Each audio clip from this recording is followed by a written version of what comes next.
오늘 말씀의 제목은 한 끼 밥상의 행복이라는 그런 말씀입니다.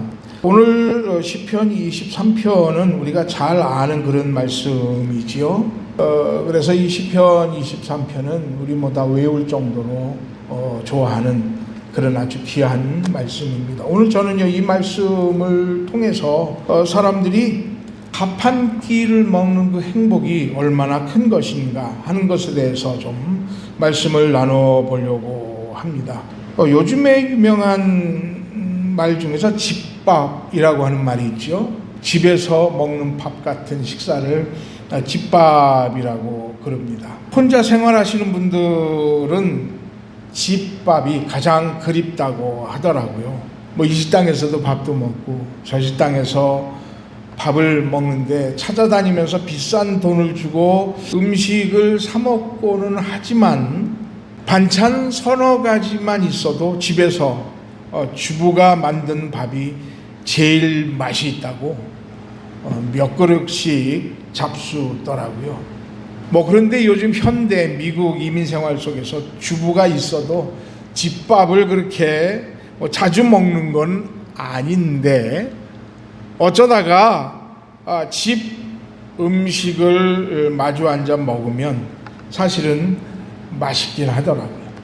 뭐 솔직히 집밥이 뭐 그렇게 파는 밥보다 그렇게 탁월하게 맛있는 건 아니에요.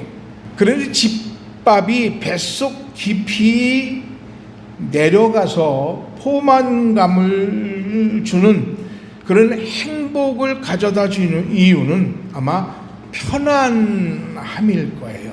식당에서 먹는 밥은 뭐 주변 테이블과의 어색함도 있고 뭐 시간에 쫓겨야 한다거나 해서 마치 한 끼 식사 그냥 때우는 거구나 하는 그런 생각이 들어서 좀 불편함이 있잖아요. 그런데 집밥 한 끼는 그 식사가 나만을 위해서 준비한 특별한 음식처럼 느껴지는 거잖아요. 나를 잘 알아서 간이라든가 재료를 잘 조합해서 또 음식을 막 지어내니까 맛있게 느껴지는 거지요. 그래서 한 끼 밥상은 작고 소박한 음식이지만 행복의 한 요소가 될 수 있습니다.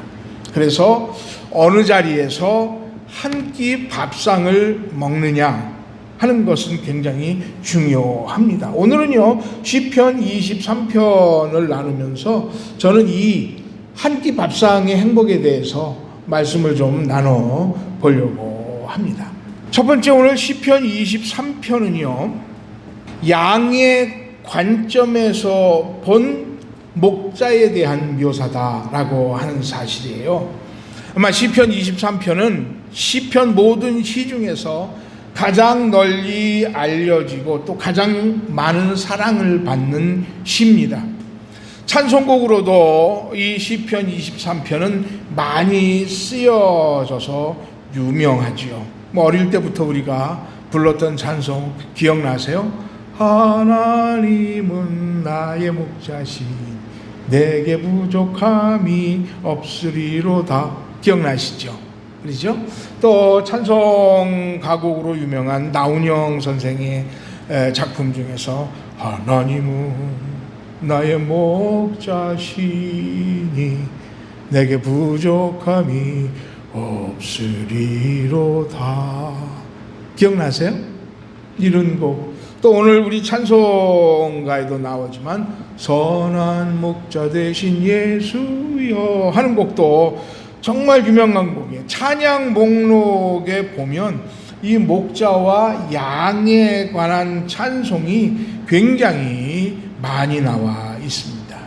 그래서 어떤 분은 이 23편을 시편의 진주와 같다 이렇게 얘기를 했어요.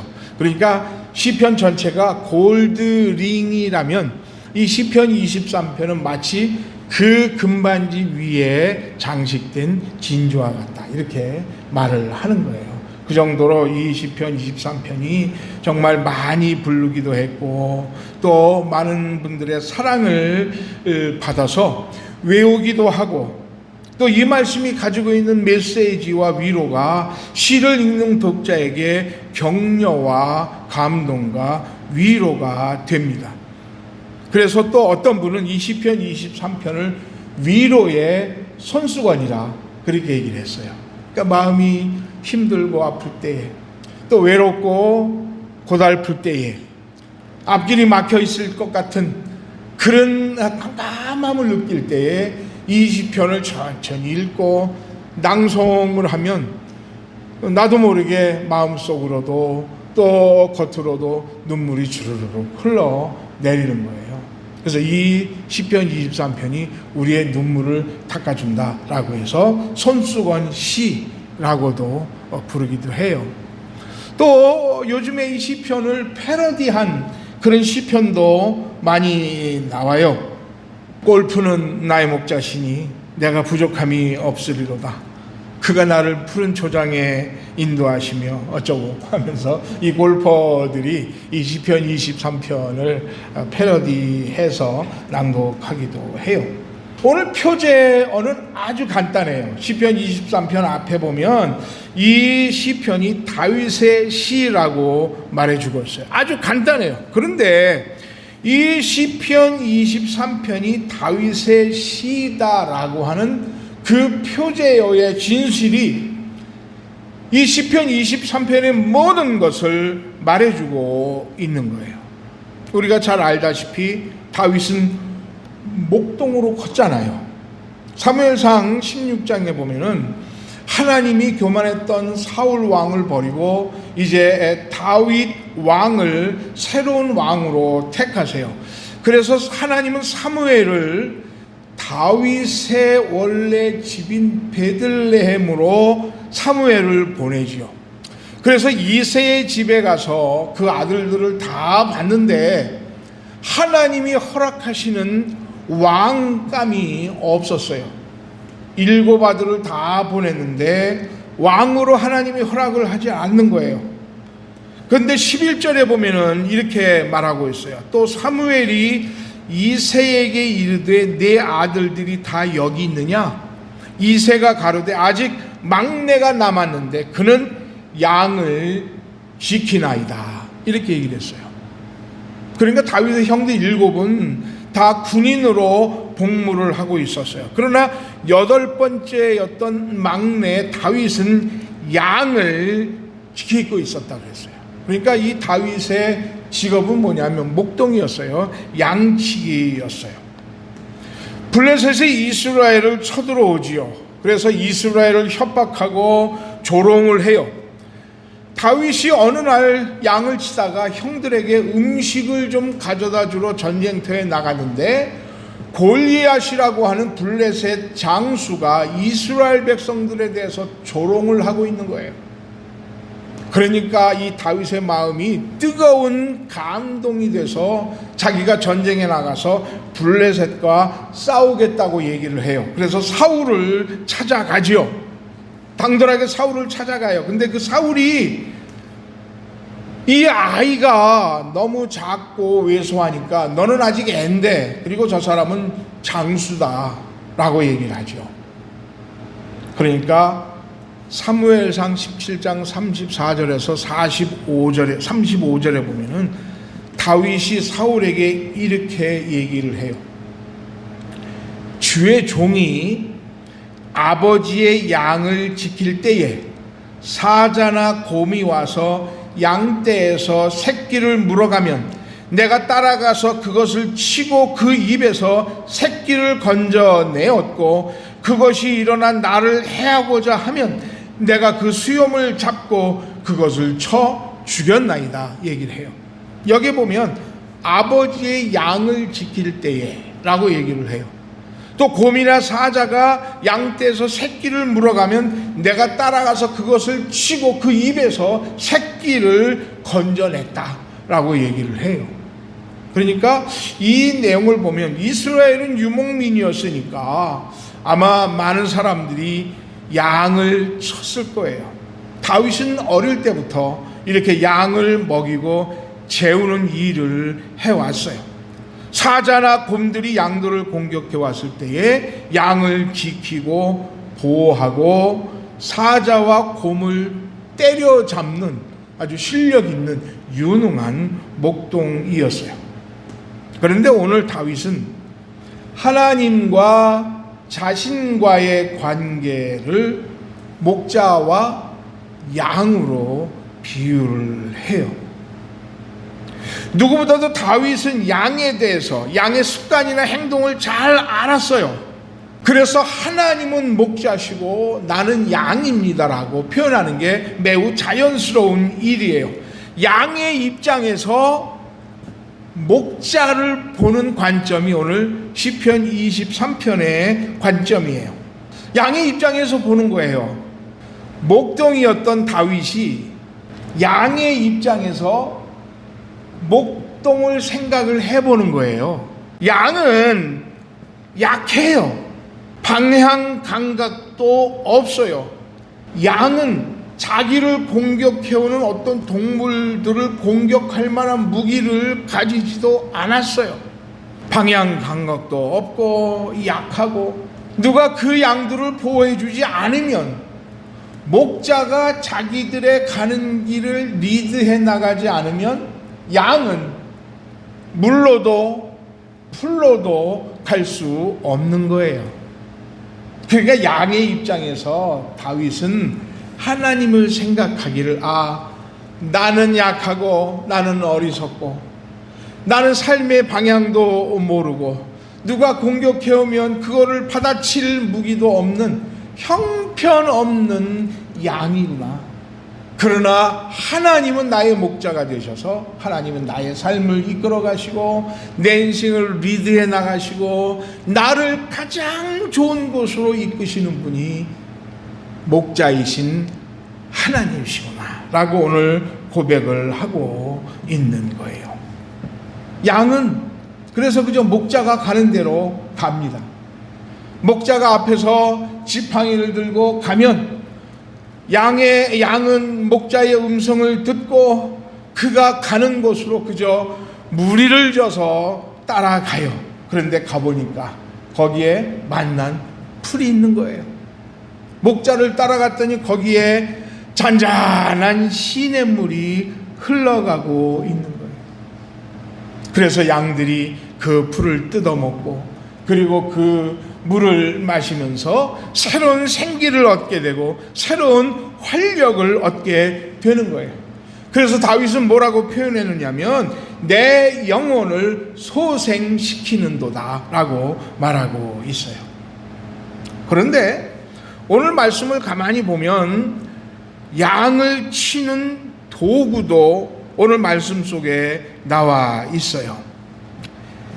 지팡이와 막대기로 난을 안위하신다 라고 했어요. 자, 시편은 누구의 입장에서 누구를 보는 거라고요? 누구 입장에서요? 양의 입장에서 누구를 본다고요? 목자를 보는 거잖아요. 그렇지요? 그런데 우리가 생각할 때 양의 입장에서 지팡이와 막대기가 자기들을 편안하게 해준다 그랬어요. 누구 입장에서요? 누가 생각할 때요? 양이 볼 때에 목자가 들고 가는 지팡이와 막대기가 자기를 안위하고 자기들에게 평화와 위로와 안정감을 준다고 했어요. They comfort me 그랬어요. 나를 편안하게 하고 나를 위로해 준다고 했어요. 지팡이는 뭐냐면 끝이 구부러진 거예요. 이렇게 구부러진 거. 지팡이 아시죠? 그렇죠? 지팡이. 막대기는 그저 곧은 것. 이것을 막대기라고 부르는 거예요. 구부러진 지팡이인데요.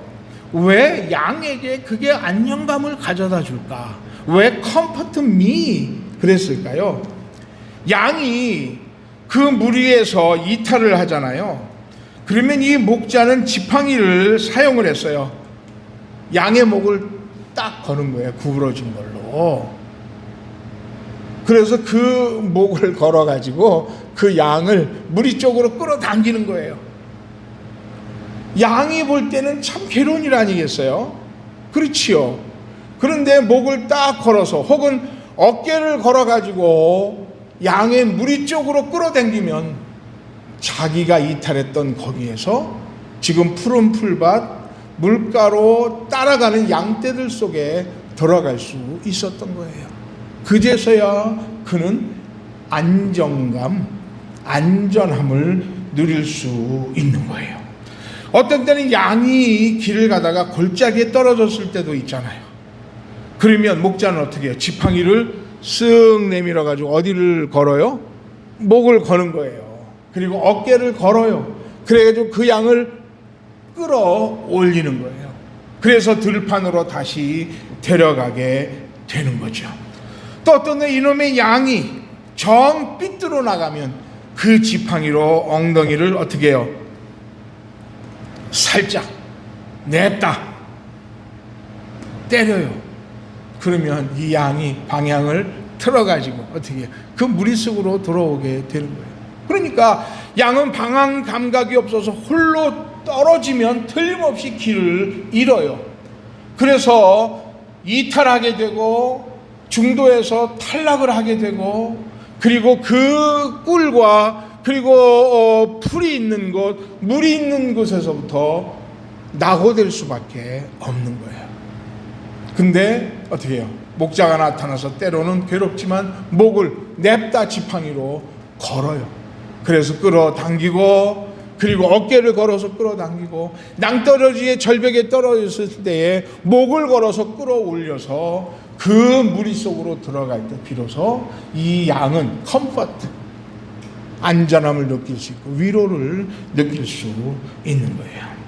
또 때로는 독수리들이 양을 채가려고 저 높은 곳에서 달려 내려오죠.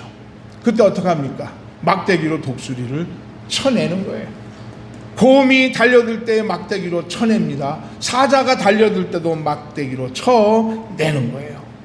그럴 때 양들은 그 위협과 그 공격에서 컴포트, 안전함, 위로를 얻을 수가 있는 거야.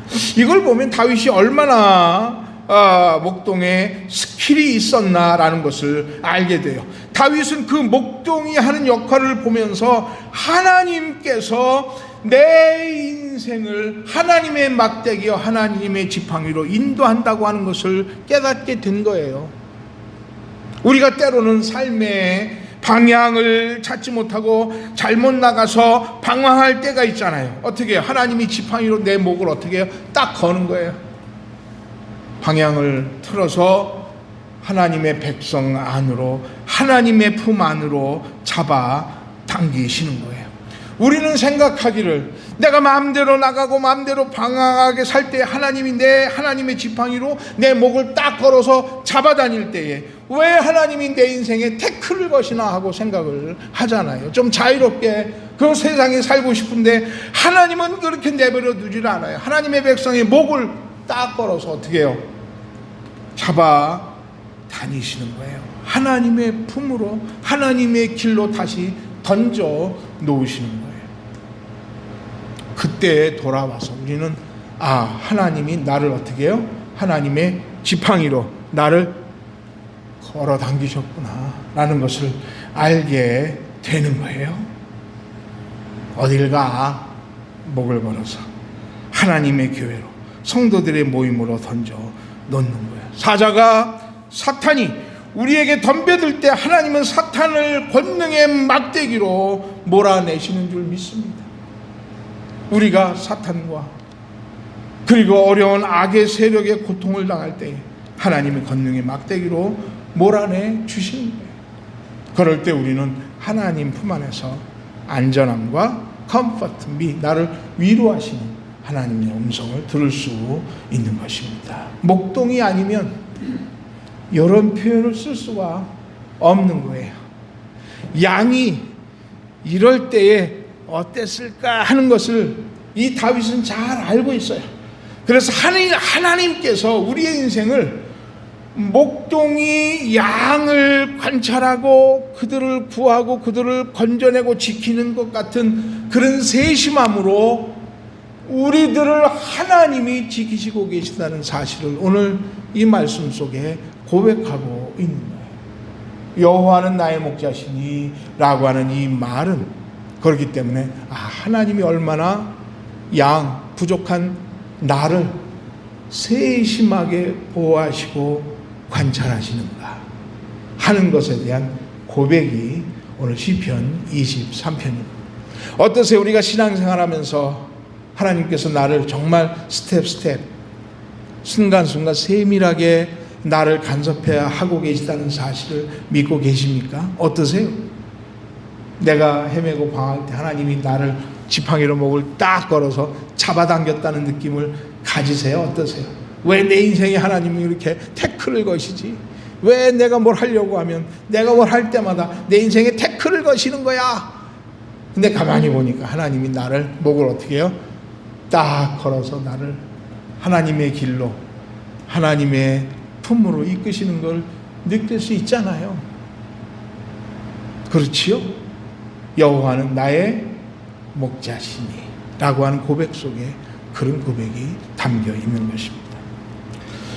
두 번째, 오늘 우리가 이 시편 23편에서 읽을 수 있는 것은 우리는 미래에 완료된 은혜를 볼 수 있어야 된다라고 하는 사실이에요.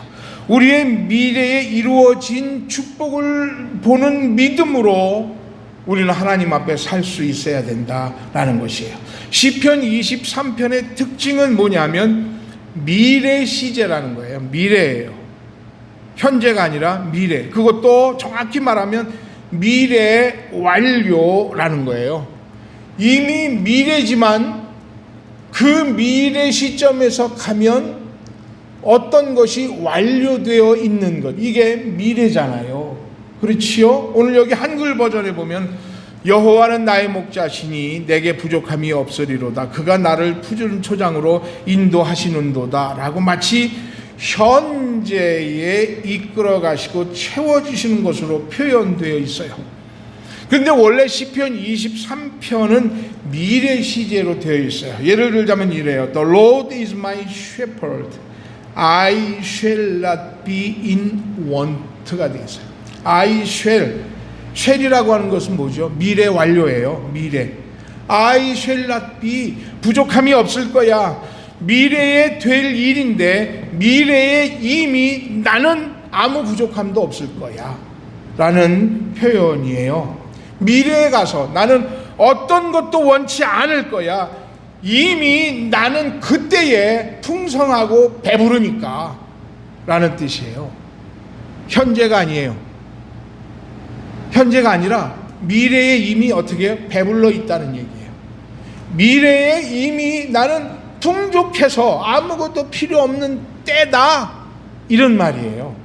그래서 우리 신앙이라는 것도 역시 그런 거예요.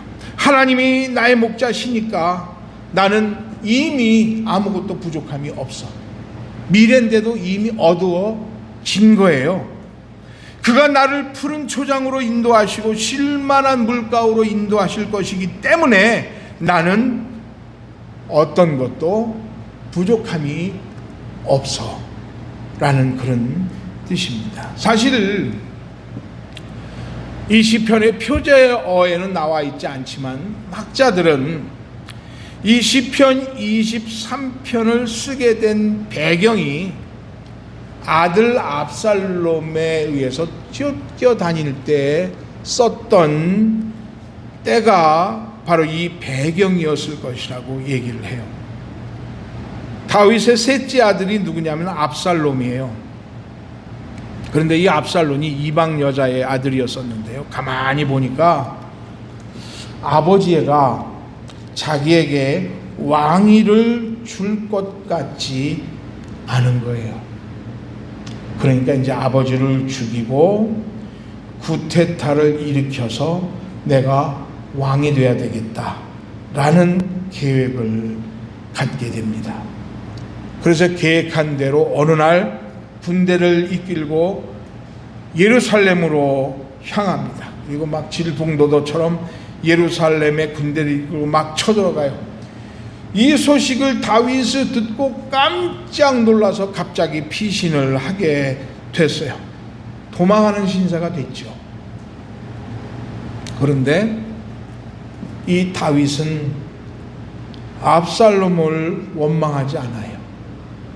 그리고 하나님도 원망하지 않았습니다. 대신 낭망하지도 않았어요. 그리고 슬퍼하지도 않았어요. 오히려 하나님을 향하여 감사의 찬송을 불렀습니다.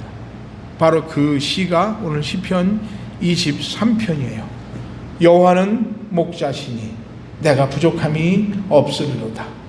그가 나를 푸른 초장에 누이시며 쉴만한 물가로 인도하시는도다 그랬어요. 지금 다윗은 분명히 도망자의 신세예요. 피난을 지금 나와서 산으로 들판으로 쫓겨다녀요. 그러나 다윗은 하나님이 나의 하나님이시라는 것을 믿었어요. 목동 출신이니까 하나님은 나의 목자시라. 지금 나의 가는 길이 고생이 있고 고통이지만 그러나 이 길이 푸른 초장이고 쉴만한 물가로 인도하시는 하나님의 길이야 라고 다윗은 믿었어요. 지금은 맨발로 도망다녀 신발 신을 겨를도 없이 도망쳐 나와 있으니까요. 지금은 필요한 게 많잖아요. 지금은 배가 고파요. 지금은 목말라서 한 방울의 물이라도 더 필요할 만큼 헉헉거리고 지금 도망을 다니고 있다고요. 그런데요, 그 도망의 길에서 다윗은 뭐라고 고백하느냐면 I shall not be want. I don't need anything. 나는 어떤 것이 필요하지 않아. 나는 어떤 것도 지금 필요한 것이 내게 없어. 나는 부족함이 없다고 하면서 지금 도망 다니고 있거든요. 그런데 다윗의 믿음이 한 가지 중요한 게 있어요. 그게 뭐냐면 지금 분명히 도망 다니는 길이에요. 우리가 볼 때는 분명히 지금 지쳐서 힘들고 배고픈 그런 나날에 목말라요 지금. 그런데 그 길이 광야의 사막길인데 다윗은 지금 뭐라고 표현하고 있어요? 푸른 초장이라고 표현을 하고 있어요. 다윗은 지금 목말라요. 갈증이 심해서 지금 막 그 광야길에서 헉헉거리면서 지금 지쳐 도망가고 있다고요. 그런데 하나님이 목자가 되셔서 양인 자기를 잔잔한 물가로 인도하고 계시다고 얘기를 해요. 우리가 볼 때는 다윗의 길은 푸른 풀밭도 아니에요. 쉴만한 물가도 아니에요. 하나님은 다윗은 믿는 게 한 가지 있어요. 하나님은 나의 목자시라는 사실이에요. 목자였을 때에 다윗이 때론 양을 몰고 산기슭으로도 갔을 거라고요. 분명히 마른 풀없는 땅으로도 지나갔을 거라고요. 그러나 이의 목자의 목적은 한 가지잖아요. 그게 뭐예요? 양들을 푸른 초장으로 인도하는 것, 쉴만한 물가로 인도하는 것이잖아요. 다윗은 분명히 목자였을 때의 자기의 심정을 믿고 있었어요. 그리고 하나님께서도 지금 내가 험한 길을 가지만, 지금 고단한 길을 가지만, 목마른 길을 가지만 이 길이 푸른 초장이고 이 길이 시내의 물이 흐르는 길일 거야 라고 믿었어요. 왜냐하면 다윗은 하나님이 목자라고 믿었기 때문에 그런 거예요. 하나님이 목자시니까 분명히 하나님은 푸른 풀밭으로 나를 데려가실 거야. 그리고 내가 걷는 이 길이 푸른 풀밭일 거야. 내가 가는 그곳이 잔잔한 시냇가가 있는 그곳일 거야 라고 하는 믿음을 가지고 있었어요. 지금은 울퉁불퉁한 길이지만 미래 완료, 미래에는, 아니 아주 가까운 미래에는, 아니 지금 현재도 이 길은 푸른 풀밭일 거야. 이 길이 분명히 잔잔한 시냇가의 길일 거야 라는 사실을 믿었어요. 그래서 이 다윗은 그 피난의 길에서도 하나님을 찬송할 수 있었고 그 메마른 사막에서도 하나님은 나의 목자시라고 믿고 따라갈 수 있었던 거예요. 그러니까 감사한 거예요. 지금 피난의 길이지만, 어려운 길이지만, 그러나 이곳이 푸른 풀밭이다.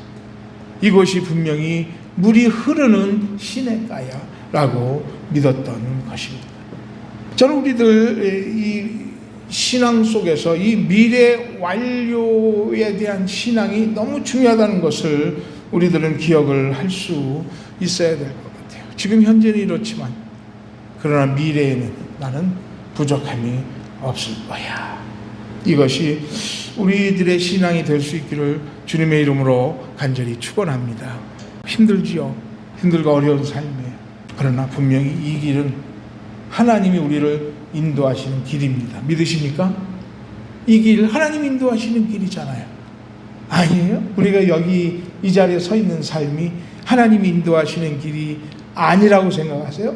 우리 주는 분명히 말씀하시죠. 내가 길이요 진리요 생명이다 라고 말씀하시잖아요. 마지막으로 세 번째 우리가 생각할 것은요, 하나님이 차려주시는 한 끼 밥상의 행복을 누려라 라고 하는 것이에요. 지금 현재 다윗의 모습은 그렇게 푸른 풀밭 잔잔한 시냇가가 아니에요.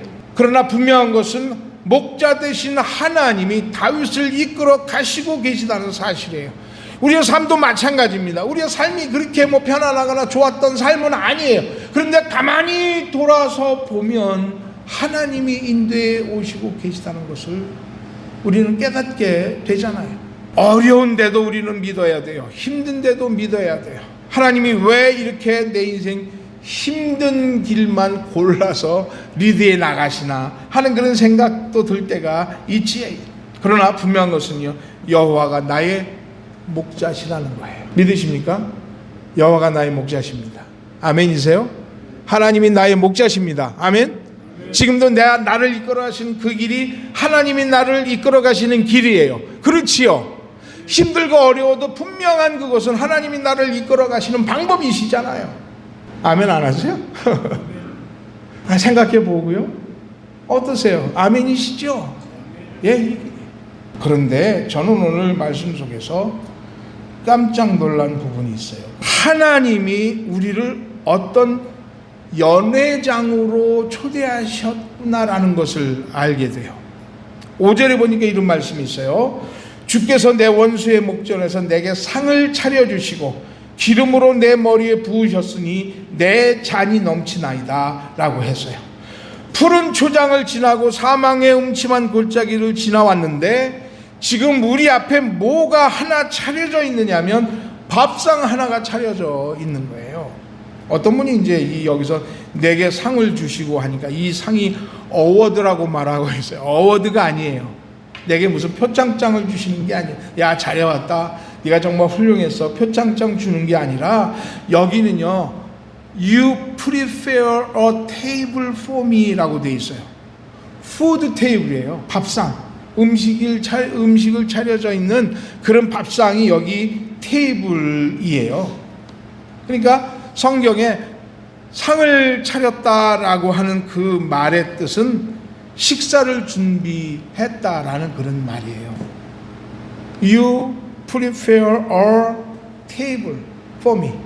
당신이 나를 위해서 밥상을 차려놓으셨다라고 하는 말이에요. 지금 밥상이 차려져 있어요. 그 안에는 잔들이 있어요. 무슨 잔이었으면 좋겠습니까? 우리 성도님들 무슨 잔이요? 예? 하여튼 거기에 물이 잔뜩 들었다고 생각해 보자고요. 그리고 지금 기름을 머리에 발랐어요. 저는 무스를 발랐는데 유대인들이 멋을 낼 때에, 화려하게 할 때에, 옛날 우리 어머니들도 그랬습니다마는 기름을 발라가지고 머리를 싹싹 이렇게 멋있게 하는 거예요. 머리는 어떻게 해요? 멋있게 빗고 옷을 잘 입고 앞에는 푸드 테이블이 쫙 차려져 있어요. 누구를 위해서요? 나를 위해서. 그리고 지금 잔에 물이 찰랑찰랑 넘칠 만큼 차려져 있다고요. 저는 참 이 부분을 재밌게 봤어요. 마치 어떤 하나님의 조크, 하나님의 유머라고 생각을 했어요.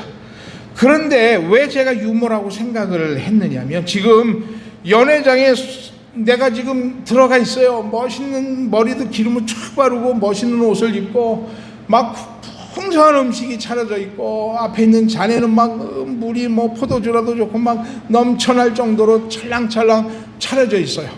그런데 오늘 성경에 보니까 이 게스트들, 우리들이 게스트들인데 식탁에 음식이 풍성하게 차려져 있는데 그 주변에 누가 있느냐면 적들이 가득 둘러져 있는 거예요. 원수들의 목전에서 내게 상을 차려주신다라고 했단 말이에요, 성경은요. 원수들, 우리 에네미들이에요. 그 상에 주변에 둘러서 누가 지금 쳐다보고 있어요?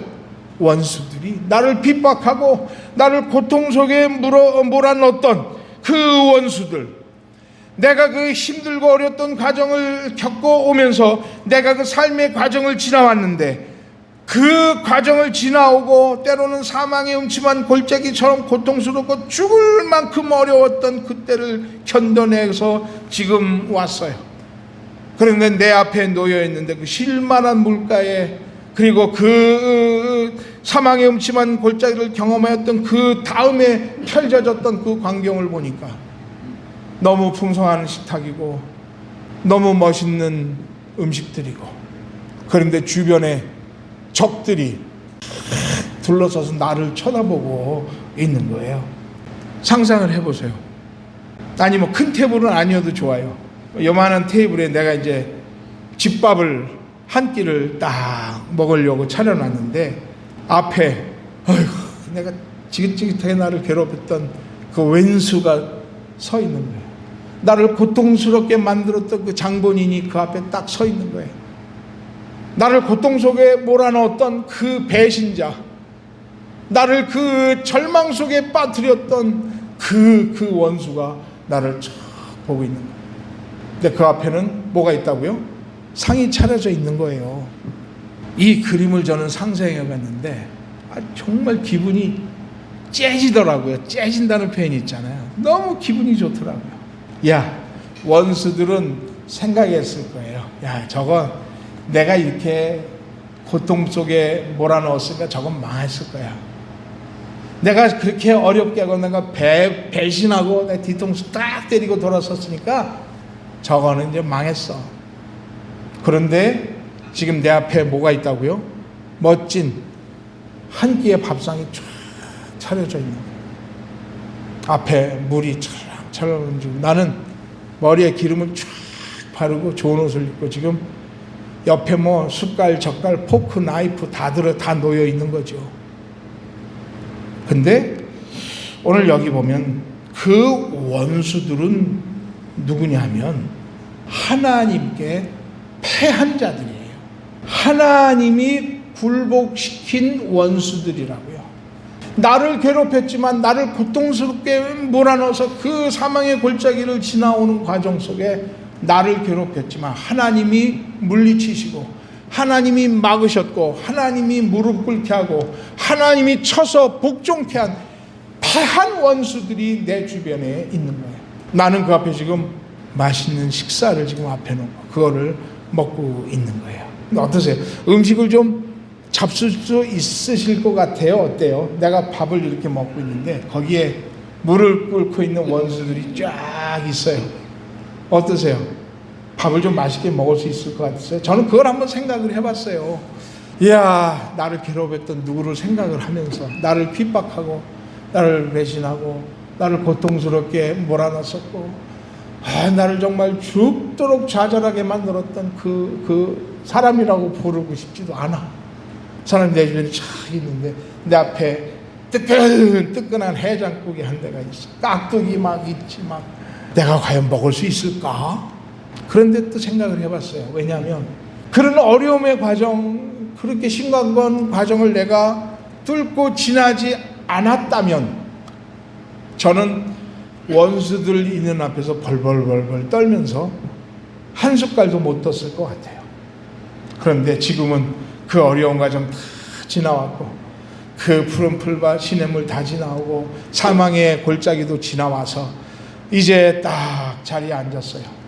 원수들이 쳐다보고 있어도 이미 하나님 앞에 진 원수들이 저는 그 앞에서 여유 있게 해장국에 뭐 해장국도 좋고 설렁탕도 좋고 순댓국도 좋고 왜 이렇게 한국으로만 가지 22온즈짜리 스테이크도 좋고 저는 여유 있게 잘라 먹을 수 있을 것 같아요.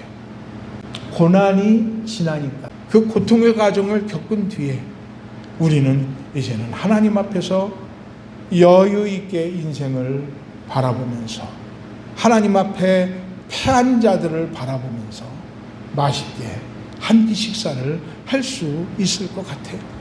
고통이 없었다면, 눈물의 골짜기를 지나지 않았다면 저는 못 먹었을 것 같아요. 또 무서워서. 그런데 이제는 그 원수들이 다 하나님 앞에 무릎을 꿇고 있는 것을 보면서 앞에 놓여 있는 맛있는 한 끼의 밥상을 여유 있게 먹을 수 있을 것 같습니다. 이게 우리의 신앙이 아니겠어요? 고통도 있고 우리에게 눈물도 있습니다. 그러나 우리는 기억하십시다. 오늘 곧 주님이 주시는 밥상을 우리가 맛있게 먹을 수 있습니다. 그 밥상에서 행복한 모습으로 허리를 풀고 양손에 각종 도구를 들고 음식을 먹을 수가 있게 될 거예요. 그러므로 내 삶이 하나님 안에 있으시다는 사실을 믿는다면, 지금 내가 가는 이 길이 하나님이 인도하고 계시다는 사실을 믿을 수 있기를 주님의 이름으로 간절히 축원합니다. 고통스럽고 어려우신 길이지요. 참 인간으로 표현할 수 없는 어려운 험난한 시간을 지나고 계시다고 하더라도 그 길은 하나님이 목자로 나를 이끌어 가시는 길입니다. 그걸 믿으세요? 그렇다면 그 길 속에서 우리는 노래할 수 있어야 됩니다. 하나님은 나의 목자시니 내게 부족함이 없으리로다. 이런 찬송이 우리 성도들 심령 속에 넘쳐날 수 있기를 주님의 이름으로 간절히 축원합니다. 여호와는 나의 목자시니 내가 부족함이 없으리로다. 기도드리겠습니다.